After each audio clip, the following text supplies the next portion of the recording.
section, I'm going to start section 1 by incorporating both fine slices and also a microweave. I'm going to take the first fine slice at the tip of the prism section, clipping everything else away. Here, from scalp to end, I'm going to incorporate my bright shade, introducing what is going to be the Real Illusion Scarlet Red. Working through, saturating scalp to end. In the point, this is going to allow variation of interest that's created against the background of the 5BV. Closing the foil section, moving into the next, we're then going to come together, creating next slice into a microweave, where on the bottom, I'm going to apply my deep. So here, breaking the section, scalp to end, applying the deepest of my shade, tapping right into the scalp, past the lip of the foil, saturating to end. And as we're working from the prism tip, we're going to start to expand out into the width, where at the high of the weave, I'm going to now introduce my light. Saturating throughout the length,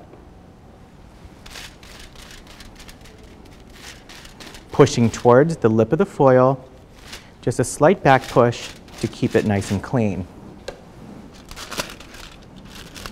Closing each foil as we go. I'm now going to start to repeat the rotation.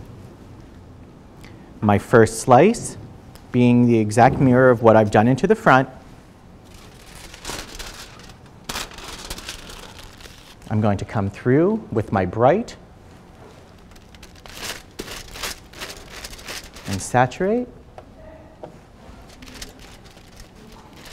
pushing towards the scalp. And now into the microweave.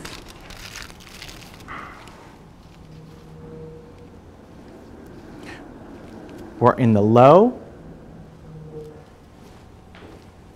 I'm going to incorporate my deep.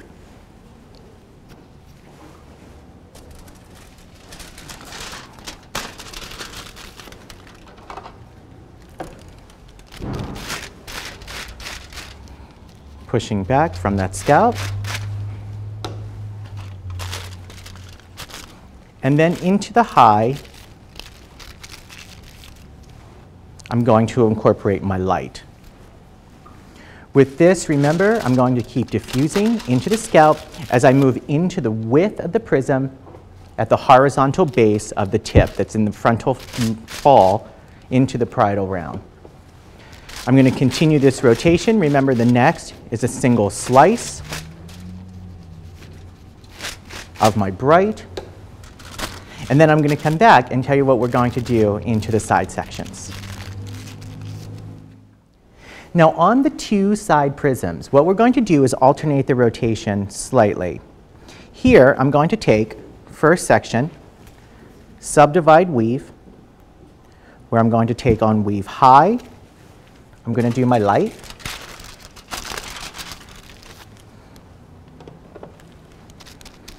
I'm working on the angle and the pivot of what is the prism section. On weave low, I'm going to take my deep, so the remaining hair from your weave. Again, working on a pivot rotation. We'll work that scalp to end.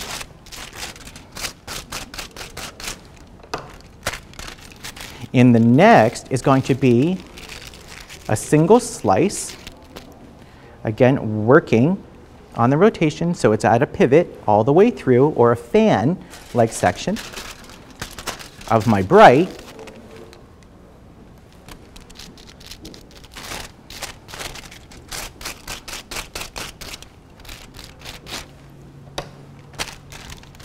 against a secondary slice of my deep. Remember, this is going to be a full pivot all the way through. And then I'm going to continue the rotation of my high into my deep, into a slice of my bright, followed by a second slice of my deep. I'm going to complete the rotation all the way through, do the same thing on the opposite side, and then I'll show you the completed technique in just a second.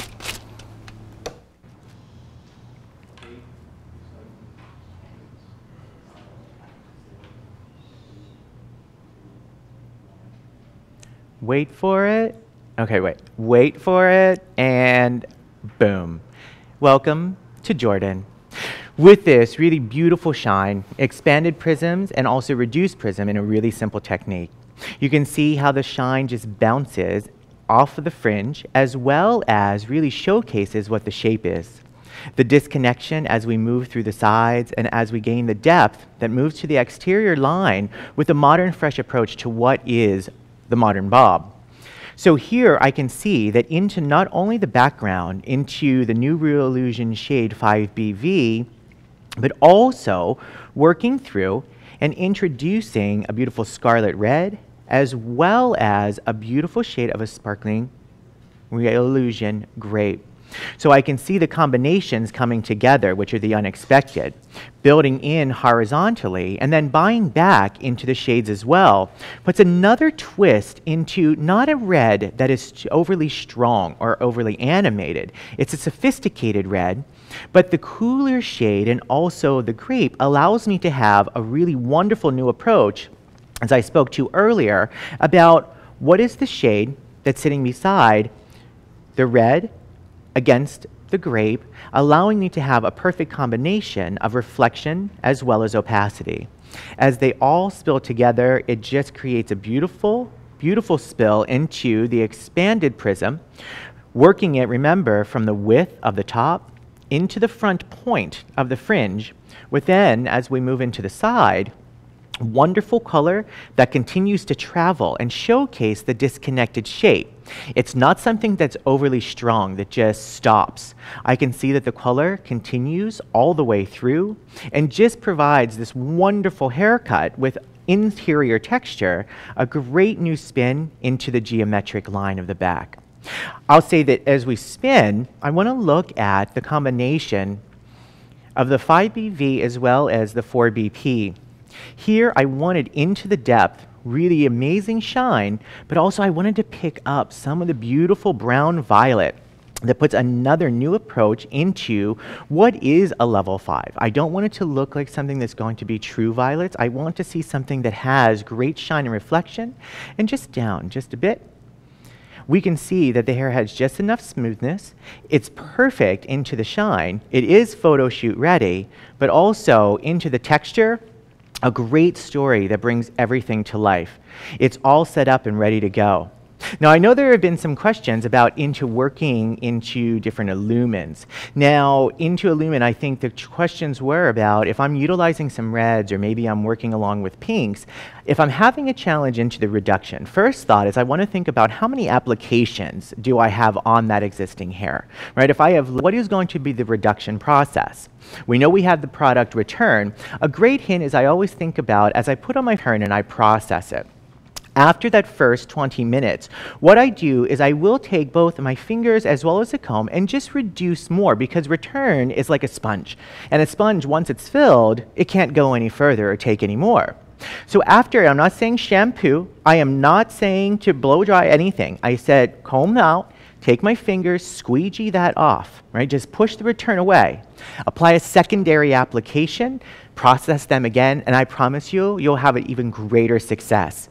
I think about also, if I neutralize something, if you get to a very sheer pink, what's going to neutralize sheer pink? A very sheer green. Once you've neutralized your problem and then lift on top of that, you're on your way to whatever shade you want to be. So I hope that helps you. So back into the Jordan look, what I want to do is pull up the formulation grid.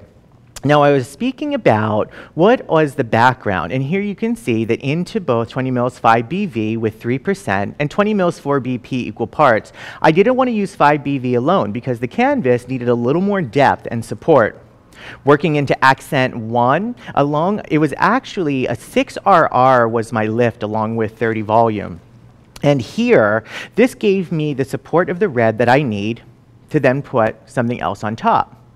Working in with my silk lift, I wanted to decolorize some of the light to then go back into my overlay details of an RR et al. And then into my NA at 8 VV et al. Combination to create the really beautiful grape shade into a little more of a cool finish. Now, again, I had said a few seconds ago, this hair is now photo shoot ready. We've spoke about how do I storyboard. We've spoke about how do I actually go and cast for the most perfect model. Well, I think she's ready for a photo shoot. How about we take a look into the next video about what is the perfect photo shoot?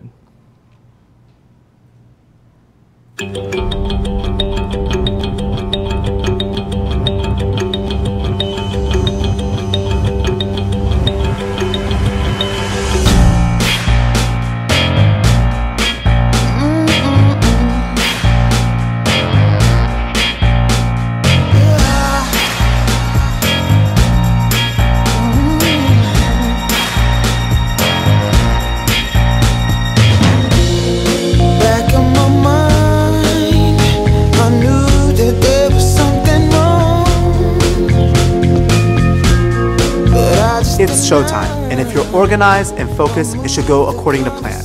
The hair, the makeup, and wardrobe are all perfect. Now it's time to capture your vision on film. Create a comfortable environment for the team. Make sure it's well lit and music is available, and have fun. Constantly review your work either through the lens or by looking at the computer to see if the photographer is capturing your vision. And of course, always refer back to your storyboard to stay in alignment with your vision as you shoot. Ensure that your entire team arrives on time. Make sure that they are clear on the schedule. Create an order to your day. For example, will makeup be done first or styling? Make sure to discuss with your team the best and most efficient flow. Make sure the hair is properly cleansed. When you are styling the hair, use a minimum amount of styling product to ensure the best light reflection of your hair color. Too much spray or product will make the hair look dull on camera. Constantly check your work. Make sure that your work is captured in the best light. This is a color competition after all, so the focus of the shoot should be on the hair and not on the wardrobe. When it comes to shoot day, don't leave anything to chance. Create a schedule for the day so that everyone knows what they need to do and at what time.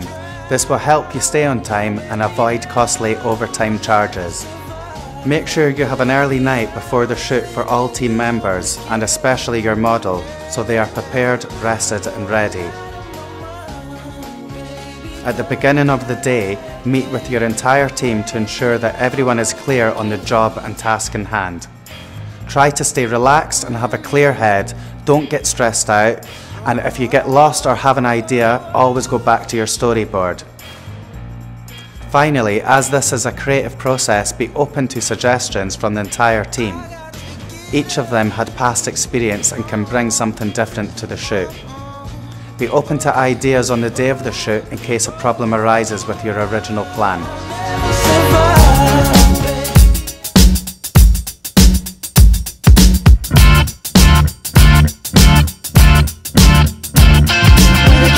Girls, ain't we pretty? See us on the walls in the big bright city. Don't you wanna be like us? Don't you wanna be like us? We're the catalog girls, ain't we awesome? Fashion super chic like apple pie wholesome. Don't you wanna be like us? Don't you wanna be like us?